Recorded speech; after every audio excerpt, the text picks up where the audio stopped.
Olá, queridos alunos, sejam bem-vindos a mais um encontro, sejam bem-vindos a mais uma aula de Teoria da Constituição e Direitos Humanos. Na aula de hoje, nós vamos tratar de uma outra espécie, de uma outra modalidade do poder constituinte derivado. Nós iremos falar sobre o poder constituinte derivado reformador, que está previsto e disciplinado pelo artigo 60 da Constituição da República. Afinal de contas, o que é o poder constituinte derivado reformador? Qual a sua importância?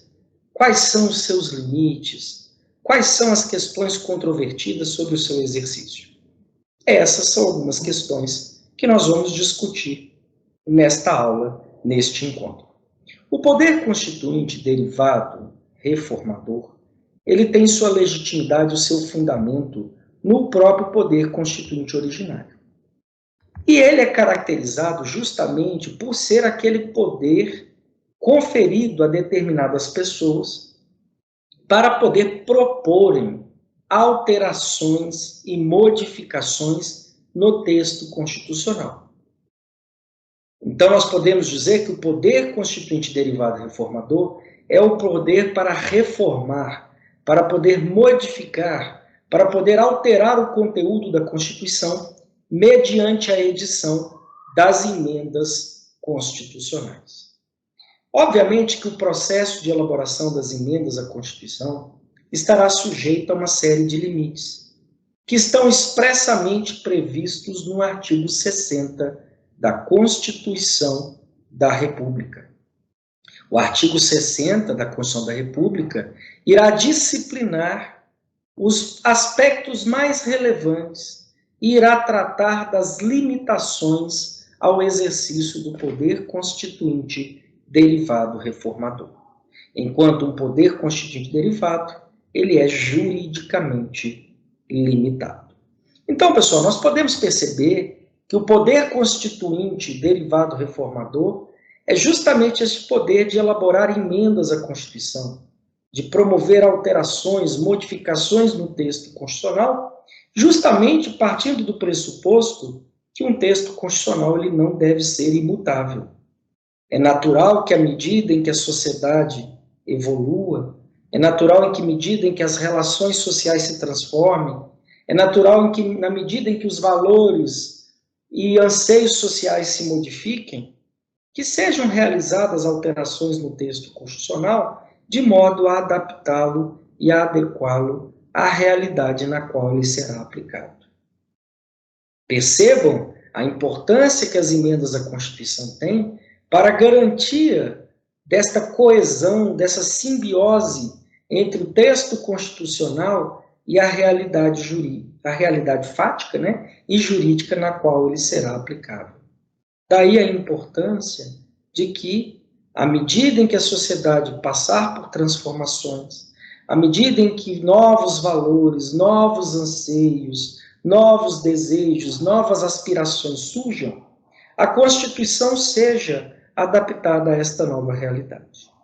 Quando nós realizamos uma leitura do artigo 60 da Constituição da República, nós vamos perceber que ele nos apresenta 4 importantes limites ao exercício do poder constituinte derivado reformador. O primeiro dos limites é o chamado limite de competência, que vai estar relacionado a quem poderá apresentar propostas de emenda à Constituição.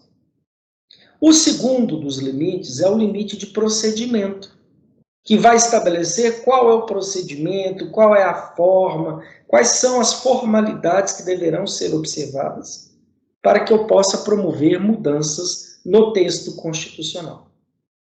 A terceira espécie de limites, são denominados de limites temporais ou circunstanciais, uma vez que o nosso Constituinte estabeleceu que em determinadas situações, em determinados momentos, o nosso texto constitucional não poderá ser objeto de emendas. Ele não poderá ser modificado por razões específicas.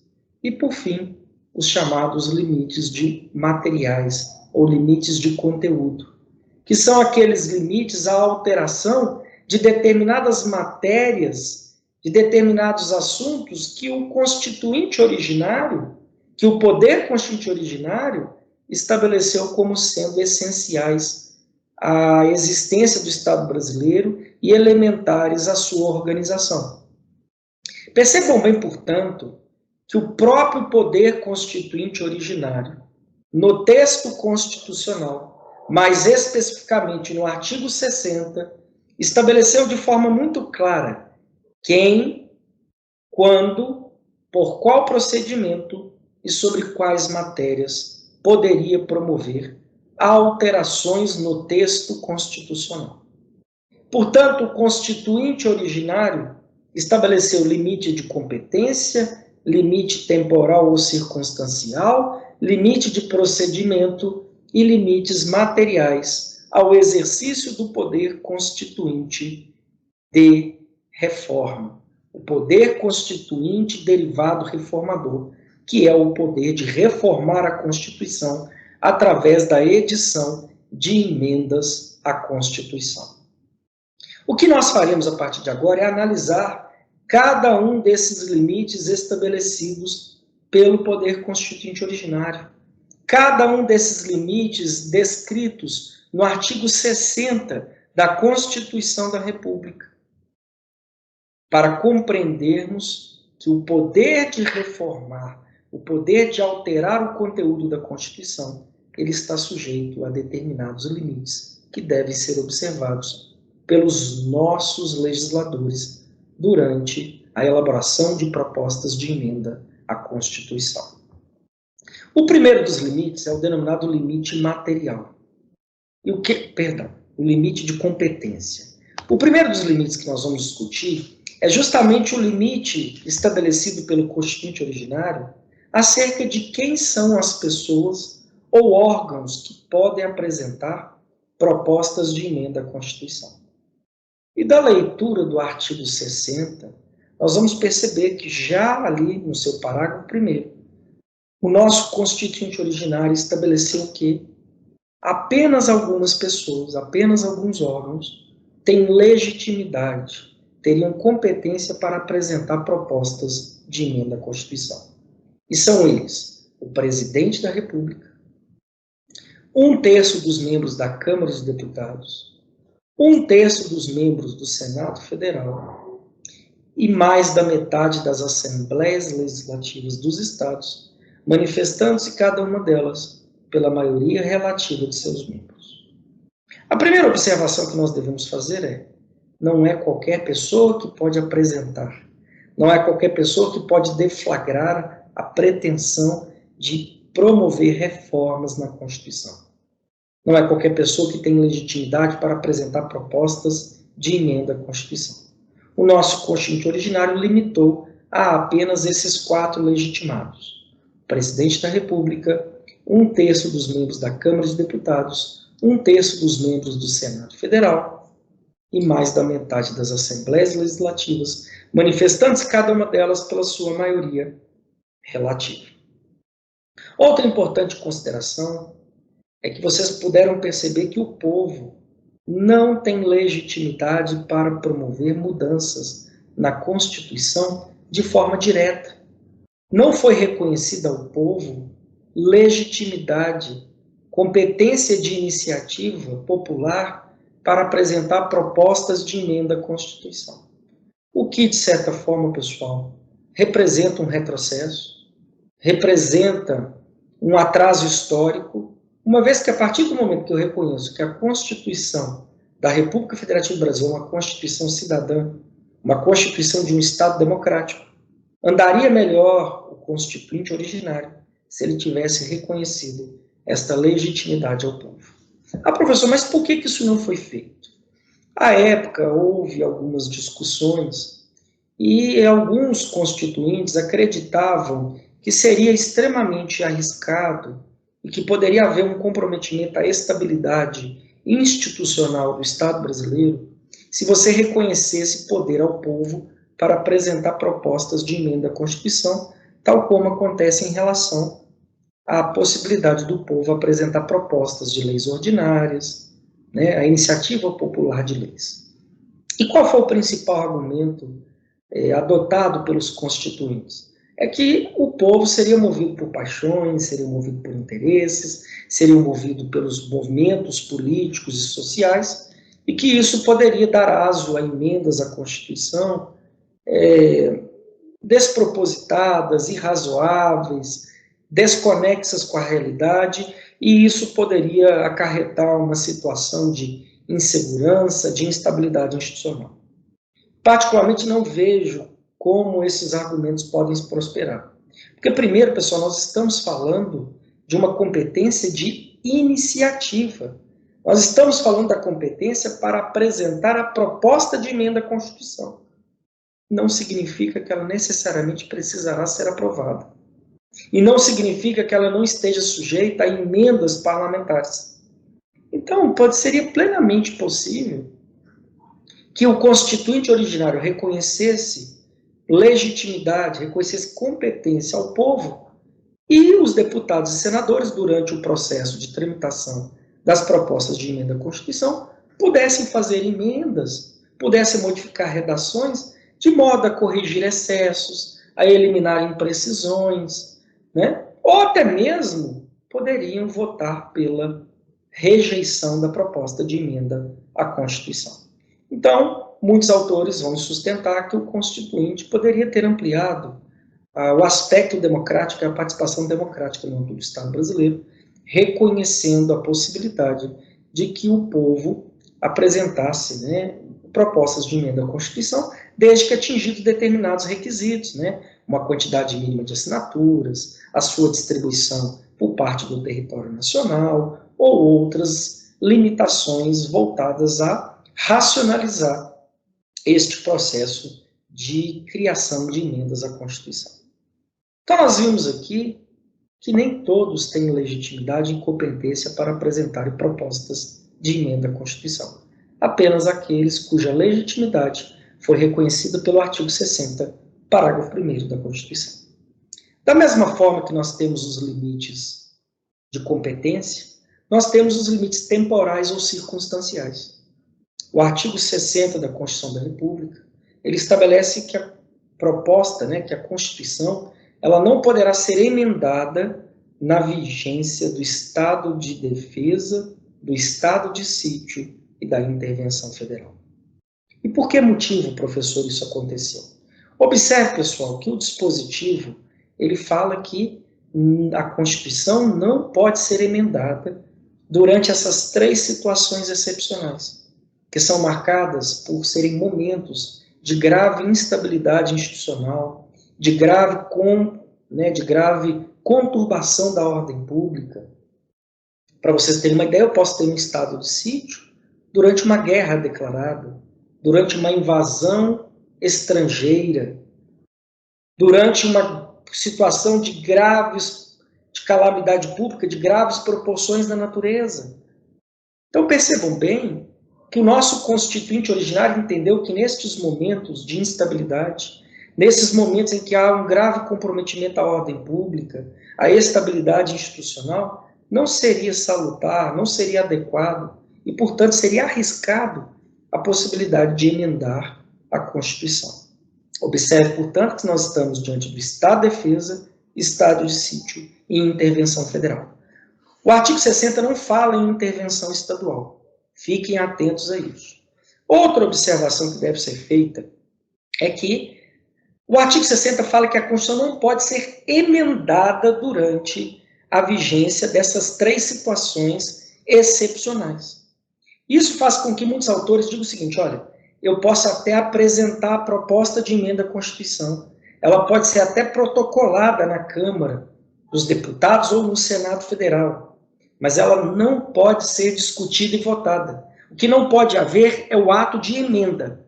A Constituição não veda a possibilidade de apresentação da proposta, e sim a emenda.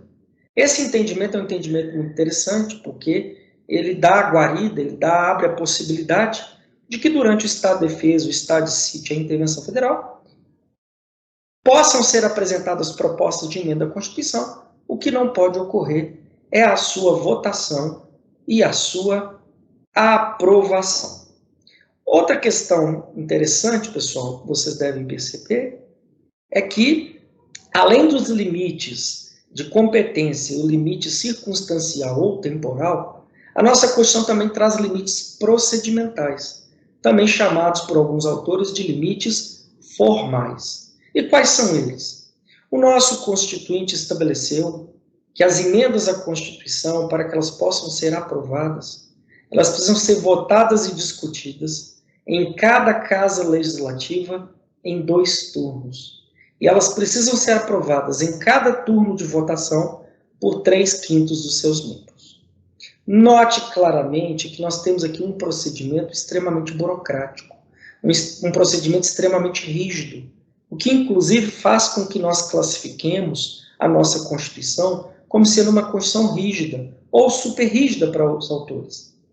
Observe que o procedimento de aprovação de emendas à Constituição é muito mais dificultoso, é muito mais burocrático daquele exigido para aprovação de leis ordinárias e leis complementares. No caso das leis ordinárias, exige-se apenas a votação em um único turno de maioria relativa, de maioria simples. Para a aprovação das leis complementares, exige-se apenas a aprovação em um turno pela maioria absoluta. Aqui não. Aqui o nosso Constituinte, reconhecendo a importância das normas constitucionais, reconhecendo a sua fundamentalidade, reconhecendo a sua essencialidade, ciente de que ali estão as decisões políticas fundamentais de um povo, foi claro ao estabelecer o quê? A proposta de emenda constitucional tem que ser votada 2 vezes em cada casa legislativa e tem que ser aprovada em cada casa legislativa por 3/5 dos seus membros. E observe que a proposta de emenda à Constituição, ela passa por um controle preventivo de constitucionalidade em cada casa legislativa, porque ela está sujeita às comissões de Constituição e Justiça, que, no exercício do efeito de bloqueio estabelecido pelas normas constitucionais, irão verificar se aquela proposta de emenda à Constituição não viola qualquer destes limites que são estabelecidos ao poder constituinte de reforma, ao poder de elaborar emendas à Constituição. Então percebam isso muito claramente. Aqui nós temos um limite procedimental, uma forma, um procedimento a ser seguido. E veja que ela é primeiro votada 2 vezes numa casa legislativa e só depois de ser aprovada por 3/5 dos membros 2 vezes é que ela vai para outra casa legislativa e lá tem que ser aprovada 2 vezes por 3/5 dos seus membros. Uma outra questão interessante é que a proposta de emenda à Constituição ela não está sujeita à sanção ou veto do presidente. Uma vez aprovada em ambas as casas do Congresso Nacional, ela é publicada e promulgada pela própria mesa do Congresso Nacional. Então, nós não temos aqui sanção nem veto presidencial. Isso é importante de ficar claro para vocês. E há um outro limite importante também previsto no artigo 60 da Constituição da República, que é aquele segundo o qual, se a proposta de emenda à Constituição ela for rejeitada em uma sessão legislativa, naquele determinado ano legislativo, que é o período compreendido entre 2 de fevereiro e 22 de dezembro de um ano, ela só poderá ser reapresentada e rediscutida no ano seguinte, na sessão legislativa seguinte. Não existe a possibilidade que ela seja novamente debatida. Eu não posso reapresentar, aqueles que têm legitimidade, obviamente, não podem reapresentar uma proposta de emenda à Constituição que já tenha sido rejeitada naquele ano legislativo, apenas na sessão legislativa seguinte, apenas no ano legislativo seguinte. E, por fim, nós temos os limites materiais. O nosso Constituinte estabeleceu que determinados assuntos, que determinadas matérias não são suscetíveis de serem reformados, seja para abolir os seus conteúdos ou para restringir. Note que existe a possibilidade que eu tenha propostas de emenda à Constituição para ampliá-los, para aprimorá-los, para torná-los mais eficazes, mas nunca para abolir e nem para restringir. E quais são os limites materiais ao poder de reforma? Quais são os limites materiais à edição de emendas à Constituição? Eles são 4 e estão previstos no parágrafo 4º do artigo 60 da Constituição da República, que estabelece que não serão objetos de proposta de emenda à Constituição as propostas tendentes a abolir ou restringir a forma federativa de Estado, a separação de poderes, o voto direto, secreto, universal e periódico e os direitos e garantias individuais. Percebam que ali nós temos matérias que dão essência, que dão forma ao Estado brasileiro. A forma federativa, baseada na descentralização político-administrativa e no reconhecimento da autonomia federativa aos Estados-membros, aos municípios e à União. A separação de poderes entre função executiva, legislativa e judiciária, enquanto um importante instrumento de limitação do poder, enquanto um importante instrumento para se evitar que o poder se transforme em tirania, em arbítrio, em despotismo. O voto direto, secreto, universal e periódico, assegurados a todos. O voto universal significa que o voto não pode ser restringido em razão de qualquer característica pessoal de um indivíduo. Se ele adquire e possui a idade mínima para exercer o seu direito de voto, para exercício dos seus direitos políticos, ele deverá fazê-lo. O voto é periódico, observando o calendário eleitoral. O voto, ele é secreto, ele é sigiloso, ele não pode ser desvelado, ele não pode ser quebrado o seu sigilo, justamente como garantia do exercício da soberania popular. E o voto é direto. Não se faz voto por intermédio de representantes. O cidadão é chamado periodicamente a ir às urnas, fazer parte das escolhas políticas do seu Estado, a tomar parte dos seus processos de tomada de decisão, escolhendo seus governantes e seus representantes no âmbito do legislativo. E, por fim, os direitos e garantias individuais. Os direitos e garantias que vão estar esculpidos na Constituição da República. E aqui vem uma questão interessante. Porque, observe que o artigo 60, parágrafo 4º, ele fala de direitos e garantias individuais. Mas o Supremo Tribunal Federal já estabeleceu que a interpretação adequada ao inciso 4º do parágrafo 4º do artigo 60 da Constituição da República é direitos e garantias fundamentais, que é um conceito mais abrangente, que não se limita apenas aos direitos individuais, que abrangerá também direitos sociais, direitos econômicos, direitos políticos. Portanto, a interpretação do artigo 60, no que diz respeito ao parágrafo 4º do seu parágrafo 4º, ela deve ser extensiva, de modo a maximizar a proteção do texto constitucional e evitar que propostas de emenda à Constituição possam desnaturar, possam retirar a essência do Estado brasileiro, principalmente naquelas decisões tidas como elementares, tidas como fundamentais para a estruturação do poder no âmbito do Estado brasileiro. Observem muito bem isso. Então, notem, pessoal, que o nosso Constituinte originário, ele estabeleceu no artigo 60 da Constituição da República quem, quando, por qual procedimento e sobre quais matérias poderia alterar o texto constitucional, estabelecendo importantes limites ao poder de reforma e, consequentemente, protegendo a rigidez, a estabilidade, a força normativa do texto constitucional.